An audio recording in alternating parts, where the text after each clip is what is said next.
Acts chapter 25. 3 days after arriving in the province, Festus went up from Caesarea to Jerusalem, where the chief priests and the Jewish leaders appeared before him and presented the charges against Paul. They requested Festus, as a favor to them, to have Paul transferred to Jerusalem, for they were preparing an ambush to kill him along the way. Festus answered, "Paul is being held at Caesarea, and I myself am going there soon. Let some of your leaders come with me, and if the man has done anything wrong, they can press charges against him there." After spending 8 or 10 days with them, Festus went down to Caesarea.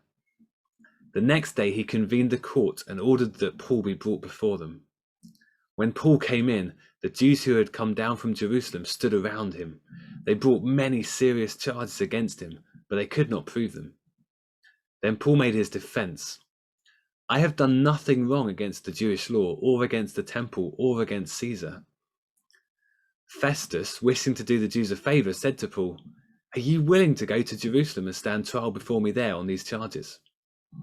Paul answered, "I am now standing before Caesar's court, where I ought to be tried. I've done nothing wrong to the Jews, as you yourself very well know.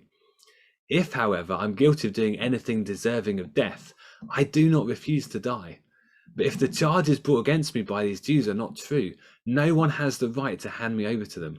I appeal to Caesar." After Festus had conferred with his council, he declared, "You have appealed to Caesar you will go." A few days later, King Agrippa and Bernice arrived in Caesarea to pay their respects to Festus. Since they were spending many days there, Festus discussed Paul's case with the king. He said, "There's a man here whom Felix left as a prisoner. When I went to Jerusalem, the chief priests and elders of the Jews brought charges against him and asked him to be condemned. I told them it's not the Roman custom to hand over anyone before they've faced their accuser and have had an opportunity to defend themselves against the charges.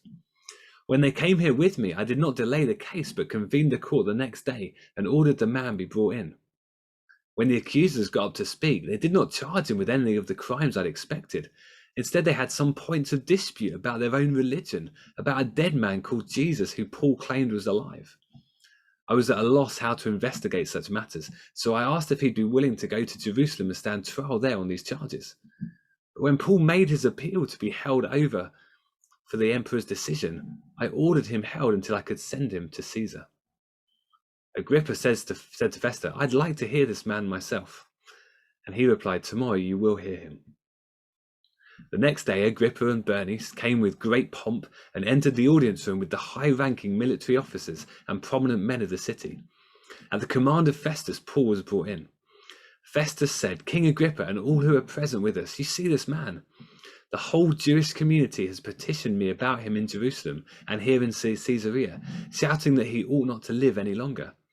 I found he had done nothing deserving of death, but because he made his appeal to the emperor, I decided to send him to Rome. But I have nothing definite to write to his majesty about him. Therefore, I brought him before all of you, and especially you, King Agrippa, so that as a result of this investigation, I may have something to write. For I think it unreasonable to send a prisoner to Rome without specifying the charges against him."